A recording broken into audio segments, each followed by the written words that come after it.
All right, everybody, I am finally back with a brand new DC update, and this one could be a lengthy update. So if you want to grab a snack and a drink and just kind of sit back and watch the video, that would probably be best because we have a lot to cover. I actually, after I posted my video on Friday, I took off to Vegas to visit my daughter over the weekend with my wife, and since then, I just have not had the time to do a video. I've been extremely busy with my voiceover jobs and some other things that I do, and so I have not been able to put up a video, but a lot has happened. And in fact, on my trip back, for those who didn't see the short that I put up over the weekend, there was a lot of talk about Superman beating Batman vs. Superman domestically at the box office. And I had to do a video just reiterating once again, and I'm going to say this multiple times during this video, this version of Superman, David Corenswet's, is the least popular Superman since Superman started releasing movies in '78. Okay? He just is. Not the least viewed movie because Superman 3 and 4 beat it, but Superman, the one that James Gunn just released, is barely above 3 and 4. Okay? It does not beat Superman Returns.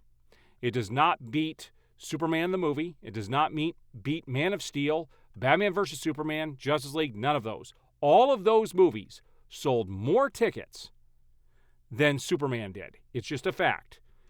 I look at ticket sales, and I've said this from the beginning. If you do seat for seat, and this is why I always adjust for inflation, you want a ticket-to-ticket comparison.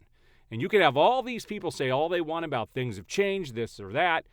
He's still the number one superhero in the entire world, and he barely cracked $550 million at the box office.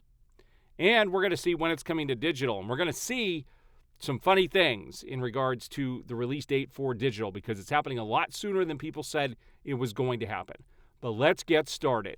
So first up, it says, this comes from Clay Travis. It says, the new Superman is likely to lose $100 million and underperform the last Superman movie. The Fantastic Four movie has done poorly too. Someone asks if superhero movies are finished as major moneymakers. Thoughts?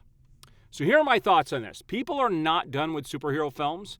Yes, overall, there is less of an interest in superhero films because there have been so many poorly made comedies that have been released over the last 5 years that people have lost interest because they don't have any value to them. You had Superman No Way Home, or not Superman, Spider-Man No Way Home, and you also, or is it No Way Home? Whatever it is, the last one with all the, I can't remember the name of it, the one with all three Spider-Mans in it. And also, you had Deadpool and Wolverine. Both of those films made way over $1 billion.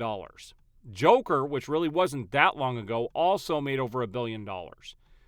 Because when you take these movies seriously, people go to see them. Now, people are going to come back and say Deadpool and Wolverine wasn't serious. No, it wasn't. But that's that character. You know what you were getting into. They catered to the audience. Those films catered to the audience, like Barbie catered to the audience, like Top Gun Maverick did. You know what movies didn't? Certainly Superman did not. Nobody was asking for a reboot. Nobody asked for a new Superman. And what they did is they jammed it down the general audience's throat. And a lot of people actually liked the movie, but I have yet to meet anybody who actually loved it. And so it's passable as a film, but it's not the big juggernaut they need it to be. Definitely not something to start off a universe. And anybody who thinks $550 million is good, they have no idea what they're talking about when it comes to films. You can't do that with a character like Superman. Now, I thought this was funny. DC Film News is getting a lot of things wrong recently, and we're going to see a couple of the things they got wrong just in the first few photos I'm going to show you here today. And this first one says, James Gunn shuts down speculation about Robin appearing in the Batman 2. He says, guys, please stop believing this nonsense. I think 6 of us have read the script. No one knows anything about the Batman 2. First of all, James Gunn is lying right off the bat. He says no one knows about the Batman, anything about the Batman 2. Yet the previous sentence says 6 of 6 individuals know something about the script that they have read it. So there's at least 6 people who know something about Batman 2. And there have been a lot of leaks. I'll remind people that all of the leaks that came out for Superman, 4 to 5 months before it got released were all true. Every single one of them was true. So there are people leaking information to these individuals. So do I believe Gunn? First of all, he is not shutting down speculation that Robin is appearing in the Batman 2. He's just telling people to stop believing the nonsense that is posted on social media. He did not specifically address Robin. He did not say Robin is not in the film. He is sidestepping the actual rumor. And this is what James Gunn does. He has done this many times where it's the exact opposite of what he ended up saying. This was one of those posts by somebody online that I actually laughed at. This is the one time I'm going to give James Gunn kudos. Sammy Ricketts posted, "What is the point of Reeves making another Batman movie if it's not part of your DC universe? We don't need 2 different Batman movies to confuse fans." James Gunn simply responded with, "You don't seem to be confused." And this is the thing. I don't think people give the audience enough credit for understanding what is going on. When we had the DCEU going, they did throw out the Batman film from Matt Reeves. And people were expecting to see, the film from Ben Affleck. But they got that film instead. And it did divide audiences, but it did make quite a bit of money. People are smart enough to know when something is not part of something else. And comics have all these different versions of characters. The more, the merrier. And some people understand that, some don't. Some think it's selfish and James Gunn should just run with his vision, and that's not how it should be. Now, I thought this was interesting. I have my review for Weapons up. I did go see it last Thursday, and I put my review up as soon as I got home. And it says, Weapons director Zach Krager says he has finished writing a script that is set in the DC universe. He said it's totally original, and it's not a superhero movie. And this comes from the Hollywood Reporter. And I think I have a synopsis of what he came up with, and it does sound kind of intriguing. Here it is. Zach Krager has written a DC film titled Henchmen, which he would love to make that hasn't been pitched to DC Studios yet. Would follow a low-level henchman in Gotham who manages to incapacitate Batman. Harley Quinn and Joker have roles in the story. This would actually be pretty cool. There have been a couple of Batman the Animated Series episodes where he was, basically taken down by people. And it would be cool to see something like this. It would be very interesting to watch a low-level henchman take down Batman for some reason. And this could be an interesting story, more interesting than anything else that I've heard come out of DC Studios. All right, so here is DC Film News again. And they posted, Superman is flying to digital August 26th, 45 days after its theatrical debut. This was the date everybody said. Everybody was posting last week that it was August 15th. And all these other networks, all these other outlets like DC Film News and some of these others came out and said, no, it's August 26th. Well, we're going to actually see what the actual date is here in a few minutes. And I laughed when it got revealed. Now, I don't know how reliable this is, but everything DCU posted that Supergirl had a screening of its rough cut last week and was well received. This movie is an entire year away. I don't know that they would have a rough cut that they would be showing to executives just yet. In fact, I'm not even sure if they are completely done filming it. Maybe they are. I may have reported on that already. But either way, this film is very much in post, and it's going to take them a long time before this film is ready to show to anybody. So whether a rough cut was shown or not is a whole nother story. And whether it was well received, it doesn't matter what studio executives think. All right, so Batman Day is coming up, and at your local comic shop, they're going to have some pretty cool stuff. And I will be picking this up for sure. This is Absolute Batman #1 on Batman Day, the cover that they're going to use, the edition for the reprinting of the first issue of the series. I have so many versions of that first issue, it's ridiculous, and I do have the hardcover for the collection of the first story that just came out, and I may do a video review on that at some point here in the near future. But if you haven't checked out Absolute Batman, you should definitely be checking it out. So it says here, this comes from James Gunn himself, that Lex Luthor's actions in Superman will reportedly tie into the events of Peacemaker Season 2. Now, talking about this, I want to mention something that I thought was ridiculous. They are definitely showing how Peacemaker Season 2 ties into the DCU, and James Gunn is even touting that we may find out how the DCEU switched over to the DCU by watching Peacemaker Season 2. Now, here's where I have a problem with this. They are heavily marketing Peacemaker Season 2 right now on social media, and James Gunn himself said, watch the further adventures of Superman, when Peacemaker Season 2 premieres on Max. I am not a fan of this. I am not a fan of them following up this crass, disgusting show following something like Superman that was for families. And for James Gunn to be promoting it, that it's a continuation of Superman, and they don't think kids have access to social media and are going to watch Peacemaker.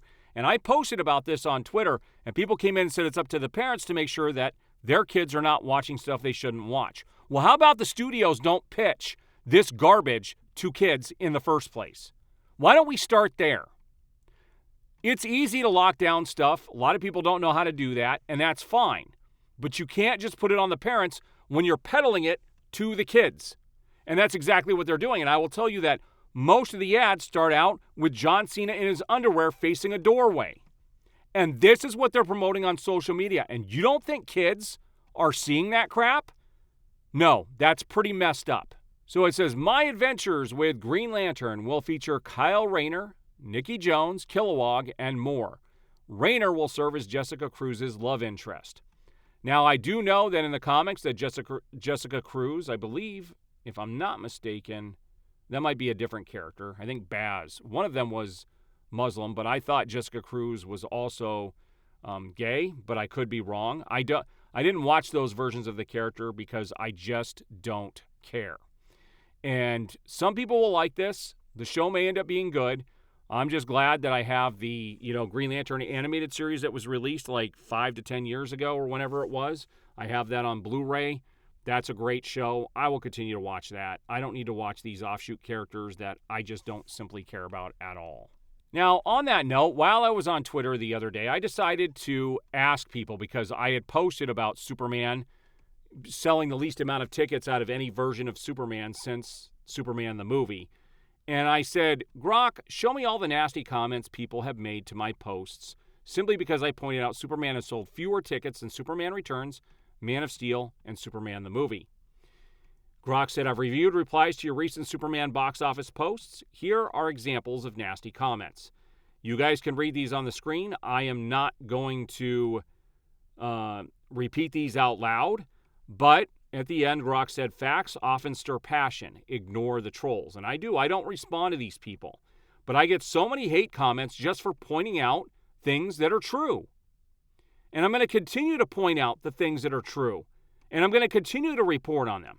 And I don't care if people have a problem with them. And I also asked for more examples. And he provided more. Well, not he. Grok provided more examples as AI. It's not a person. More examples. And at the end, Grok again said, passions run high in fandom. Stay above the fray. And I do. I just shoot it. I just shoot it straight. I don't rile people up. I don't post things to piss people off. I can't help it if what I post upsets people. It just goes to show you how desperate they are to make Superman a hit when it simply was not. On that note, South Cali guy posted this. Said, definitely not a global phenomenon. And this is in regards to James Gunn's Superman. Cosmic Book News is out there also posting the truth, and they said James Gunn's Superman lost over half the audience of Zack Snyder's films. And that is absolutely 100% true. When you look at the ticket sales even though his version of Justice League was not part of it, but if you look at Man of Steel, Batman vs. Superman, and Justice League, yes, they are drawing in a much bigger crowd than James Gunn's Superman. He has lost over half of the audience because nobody asked for it. So this is what Cosmic Book News posted. James Gunn's Superman has now passed Batman vs. Superman at the domestic box office, earning $331 million compared to Batman vs. Superman's $330 million. That headline made the rounds over the weekend, with some outlets calling it the highest-grossing Superman film ever domestically. But as several movie watchers pointed out on X, the number hides the reality. higher ticket prices are doing a lot of the work. In terms of actual tickets sold, Superman is far behind its predecessors. Inflation-adjusted ticket sales reveal that far fewer people are watching Gunn's reboot. Gunn's Superman hasn't even reached $600 million and won't match Man of Steel's $670 million box office without accounting for inflation, let alone Batman vs. Superman's $874.3 million. It is not the hit that the studio needed, no matter what they tell you. Now, this made me laugh yesterday when this was posted. It said, breaking, Supergirl could beat Spider-Man in next summer's box office battle. Supergirl is expected to beat Spider-Man, brand new day, at the box office next July. Whoever came up with this is crazy. That is not going to happen. Supergirl won't even make as much money as Superman did. And the last Spider-Man movie made well over $1 billion. You don't think people that Spider-Man is a draw? Why do you think they got the guy who plays Spider-Man to come back again when he said he was done? It's because they know that that's the version of the character people want to see. And the new suit is amazing. So they're starting to give the fans what they want, while as DC is giving us things nobody asked for. Here it is, DC Film News, just after they posted that Superman was officially flying to digital on August 25th or whatever it was, or 26th, they had to come out and say that Superman officially flies into home theater digital on August 15th. Wasn't that what people originally said, and these outlets said, no, that isn't going to happen? A month, 35 days after Superman was released in theaters, it is going to be available at home. If it was making the money that the studios wanted, they would hold off on the digital and continue to sell it in theaters. But the thing is, it's not selling in theaters anymore. It's over. It's done. You know what isn't done? F1. It is getting re-released in IMAX theaters, and it is going strong. F1 is the best film I've seen this year by far. So this movie is not the hit they want. What they're trying to do is they're trying to put it on digital, and when it first comes out on digital for like the first 2 to 3 weeks, it's going to be $30 to view it at home. I think it's $24.99 to rent it or $29.99 to own it. So they're trying to get those big ticket sales again to try and make more money as quickly as they can. What would really drive people back to the theaters is not to release them so quickly on digital. Wait 6 to 8 months like they used to. Then you would get a lot more sales in theaters. Now, this also comes from Cosmic Book News, and I thought this was interesting, and I don't know how true this is, but this was being posted all over social media, and it says, oh boy, here we go. It's claimed that Warner Brothers is finding James Gunn's online behavior more and more annoying, and that it's hurting things more than helping things. And I've said this for the last 2 years. The claim follows Gunn recently shooting down a rumor that Robin is in Matt Reeves' The Batman Part 2 script. The rumor came via entertainment scooper Jeff Snyder, who isn't too happy with Gunn's approach. Speaking on the hot mic on YouTube, Snyder blasted the DC Studios boss. He said, I don't give a what James Gunn says anymore. The guy is the most annoying studio head I've ever heard of or met or seen or anything. And I totally agree with this. I don't think it's winning him any fans. I don't think it's winning him any fans on the Warner Brothers lot, where I know people find him and his antics to be annoying. Snyder also jabbed Gunn over Superman's box office. Bro, your movie is probably going to get to $600 million. Take that win, if we want to call it that, and shut up. Shut up, go focus on reading scripts and making movies and TV shows, because it seems you get paid a lot of money to spend a lot of time on Blue Sky and Threads.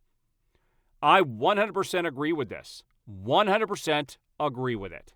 Also, they released some images of James Gunn, or not James Gunn, of David Corenswet in the original suit that they had created for Superman.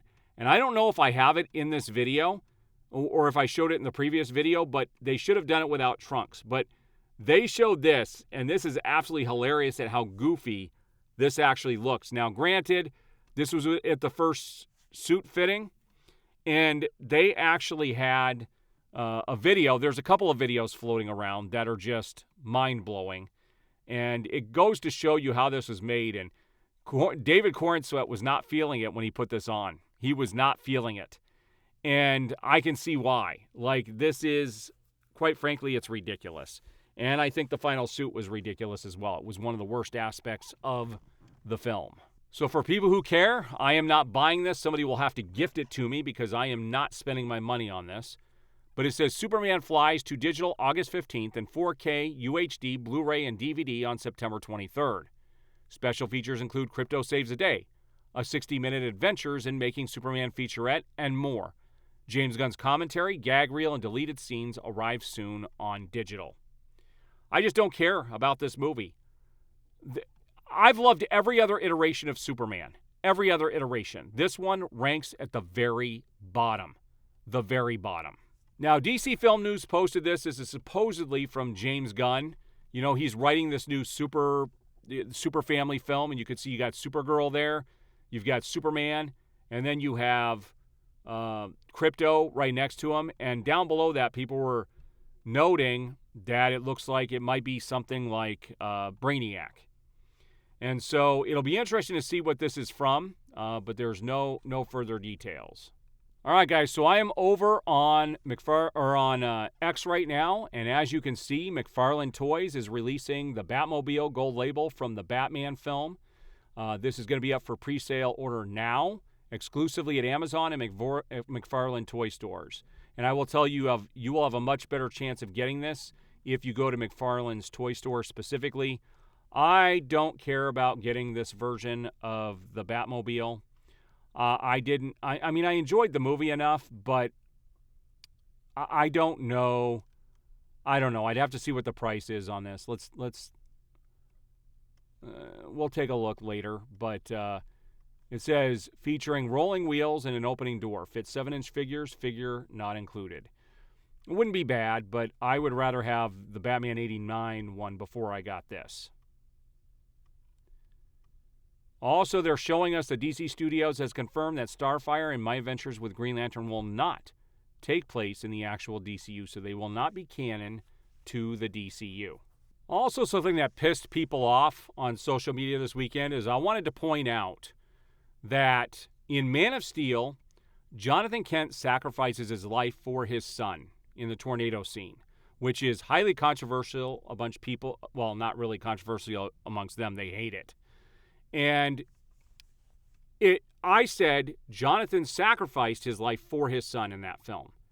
Whereas in Superman blatantly lets a man get killed because he won't tell Lex his identity or whatever information that Lex was wanting in that scene. He wouldn't give it to him, and so the guy was killed. When Superman actually could have done something in that scene, but he didn't. Now, people are going to say he was beat down by kryptonite. That is true. But at the same time, he could have just given the information to Lex. And I said, which one is worse? It's pretty obvious. And it is. But this upset a bunch of people, and this is where a lot of nasty comments came in. But that's what you can expect at this stage. All right, guys, so there you have it for the day.